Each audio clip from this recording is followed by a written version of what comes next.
자, 제가 이번에 가지고 온 종목은 셀트리온을 가지고 왔습니다. 일단 좀 빠지나 싶다가 저번 주에 마지막 날 반등하는 모습이 보여지게 되었죠. 자, 근데 이제 여러 가지를 조금 더 복합적으로 봤을 때, 뭐 이게 마냥 나쁜 것 같진 않아요. 추가적으로 더 올라갈 가능성도 많이 남아있고, 그리고 현재 보여지는 소식을 들여오게 된다면, 올해 이제 남아있는 하반기 동안 기회가 어느 정도 지금보다 괜찮게 보여지지 않을까 싶은데, 지금 어떤 내용들 제가 좀 주목을 하고 있는지 하나씩 여러분들과 살펴보는 시간을 갖도록 하겠습니다. 자, 들어가기 전에 구독과 좋아요, 알림 설정 한 번씩 눌러주시면 감사하겠습니다. 자, 일단 가장 먼저 이 셀트리온 같은 경우에는 시장의 대장이죠. 그런 만큼 이 제약바이오의 대장이라고도 볼 수 있기 때문에 여기에 영향을 미치는 시장의 상황을 봐야 될 필요가 있는데, 일단 최근에 미국의 증시 같은 경우는 살펴보게 된다면 이 셧다운을 좀 이제 완화시킬 수 있는 그러한 부분의 내용이 보여지게 되면서 일단 일시적 호재 하나 나왔네 라는 거 체크를 할 수가 있고요. 그리고 추가적으로 만약에 여기에서 이 에너지 관련되어 있는 여러 가지 지표가 좋아지는 모습이 보여진다든가, 아니면 식품이나 인건비 관련해가지고 상당히 좋은 소식이 들려오게 된다면 어떻게 될까요? 네, 이러한 내용들이 나오는 순간부터 이제 본격적으로 인플레가 확실하게 꺾여 나간다라고 볼 수 있기 때문에 이 상황부터 본격적인 금리 인하에 대한 기대감이 커지고, 그 기대감이 시장에 선반영되면은 그 순간부터 성장주, 제약바이오 올라가는 모습 보여줄 수 있다라고 우리는 확인할 수 있는 겁니다.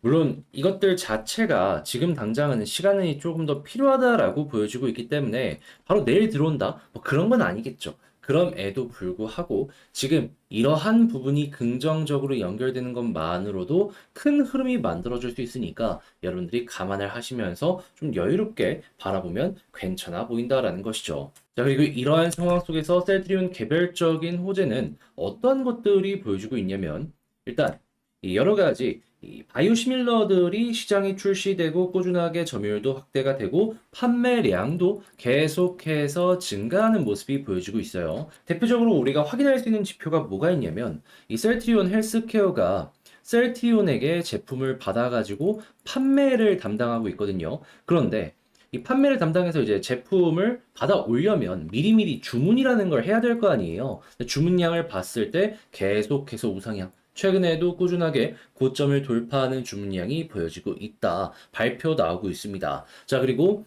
셀트리온 헬스케어 같은 경우엔 지금 직접 판매로 차근차근 바뀌어 나가면서 수익을 극대화하기 위해서 움직이고 있거든요. 그런데 램시머마 같은 킬러 컨텐츠가 있는 만큼 여기에는 충분히 속도가 붙을 수 있다라고 보여지고 있기 때문에, 일단 헬스케어 같은 경우에는 기업의 가치가 올라가고 있구나 정도로 체크를 하시면 되고요. 그리고 이 램시마라는 녀석이 유럽에서 어마어마한 히트를 친 데 이어서 올해 하반기에 미국에서 본격적인 승인이 예정이 되어 있고, 이후에 내년 초에 또 미국 판매도 시작될 수 있기 때문에 이게 유럽뿐만 아니라 미국에서도 회사의 가치가 올라올 수 있는 이런 이벤트가 보여주고 있구나 생각을 하시면 될 것 같습니다. 그리고 이 두 회사의 공통적인 특징은 뭐다? 앞으로 합병에 대한 이슈가 계속해서 들어오게 될 것이다. 지금 시장이 바닥에다가 가격도 저렴한 상황인데 회사의 가치가 올라갈 수 있는 이벤트가 눈앞까지 이렇게 다가온 상황이라면 나쁘게 볼 이유가 전혀 없는 상황이다라는 것이죠. 그리고 이런 것들 이외에도 지금 연구개발 임상 진행 중인 신약들도 존재하기 때문에 그런 것들의 파이프라인까지 감안하게 된다면은 어쩌면 지금 이 가격대가 가장 저렴한 순간, 이렇게 생각을 해봐도 좋을 것 같고요. 자, 그러면 이런 것들을 감안을 하면서 수급과 차트를 한번 바라보게 된다면, 자, 드디어 오랜만에 외국인 확연하게 많이 매수해주는 모습이 보여지게 되었습니다. 물론 기관에서 매도하는 모습이 보여지고 있기 때문에 굉장히 아쉽긴 하죠. 하지만 외국인에서 꾸준하게 매수를 이어주게 된다면, 그리고 기관에서 반등해주는 모습이 추가로 보여지게 된다면 어떻게 될까요? 현재 가격은 이들이 보더라도 상당히 매력적이다라고 판단을 하는 것이기 때문에 이들만 따라가더라도 최소한 지금 위치보다는 올라가는 모습이 보여줄 수도 있다. 이렇게 생각을 하기가 좋은 겁니다. 자, 그럼 이런 상황에서 지지라인이랑 여러 가지를 좀 체크해 보도록 하자면, 일단 떨어져 봤자 제가 생각을 했을 때는 이 금리 관련된 이슈가 딱 나오고 인하에 대한 이벤트 나오기 시작을 하면은 결국에는 지금 가격 이상으로 올라가게 되거든요. 그래서 가격의 지지라인 꼭 정해 놓고 움직이려시는 분들이 아니라면은 그냥 여기에서는 떨어지면 떨어지는 값다. 그리고 현재 위치에서 횡보하면 횡보하는 값다라고 생각을 하시면서 그냥 시간 조금 더 투자해 주셨으면 좋을 것 같고요. 자, 그런 상황에서 21선을 돌파하면 어떤 게 기대가 되고 있다. 볼린저 하단 찍고 중앙선 돌파한 만큼 볼린저 밴드 상단까지 올라갈 수 있는데 이렇게 올라갔을 때 우리가 기대할 수 있는 게 무엇이냐? 61선을 돌파할 수 있다. 최근에 이 61선에서 계속해서 저항을 받고 돌파를 못하는 모습이 보여지고 있잖아요.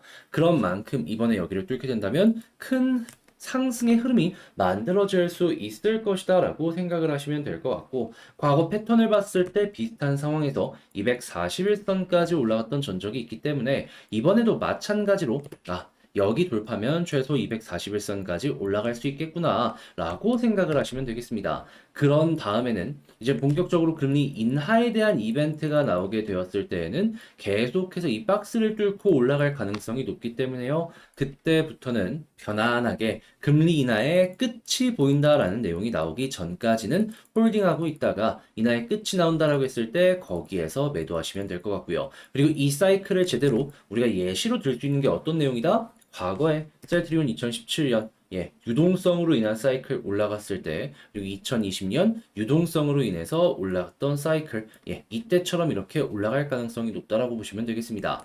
여기에서도 그렇고 여기에서도 그렇고 결국에는 금리 인상을 할 수도 있다라는 내용이 나오면서 이렇게 빠졌던 거거든요. 이번에도 마찬가지 이러한 모습 나올 수 있으니까 이걸 여러분들의 훌륭한 참고 자료로서 사용을 하시면 될 것 같습니다. 자, 그러면 지금 봤던 걸 바탕으로 총정리 한번 해보는 시간을 갖으며 이 영상 마치도록 하자면요. 일단 첫 번째 같은 경우에는 금리 인하 같은 경우에는 시간이 조금 더 필요하긴 하지만 개별적인 호재 같은 경우에는 하반기가 어마어마하게 기대가 되는 상황이다. 자, 그리고 두 번째 수급적으로 봤을 때 외국인 들어와 준 만큼 이게 이어지고 기관까지 돌아와 주는 모습이 보여지게 된다면 여기부터 반등 추가적으로 기대 가능하다. 자, 그리고 세 번째 가격적으로 지지라인은 딱히 신경 쓰지 말고 편안하게 보시고 현재 위치에서 21선 돌파하면 61선인데 여기마저 돌파하면 단기적으로 241선까지는 가능하다. 하지만 조금 더 긴 호흡으로 바라보시게 된다면은 모든 것들을 결국에 돌파하는 움직임이 금리 인하 관련된 이벤트부터 나올 수 있기 때문에 이때부터 인하의 끝이 보여진다라는 내용이 나올 때까지 홀딩을 하면서 지켜보도록 하자. 그러면 과거에 있었던 것처럼 하나의 사이클을 먹을 수가 있을 것이다. 자, 이렇게 말씀드리면서 셀트리온 정리를 마쳐보도록 하겠습니다. 자, 이렇게 추석에도 여러분들께 좀 도움이 되었으면 하는 바람으로 영상을 찍게 되었는데요. 도움되었다, 잘 봤다라고 생각을 하신다면 구독과 좋아요, 알림 설정 한 번씩 부탁을 드리고요. 자, 그러면 전 다음에 더 좋은 영상으로 다시 인사를 드리도록 하며 이상 주식 정리해드리는 주영남이었습니다. 감사합니다.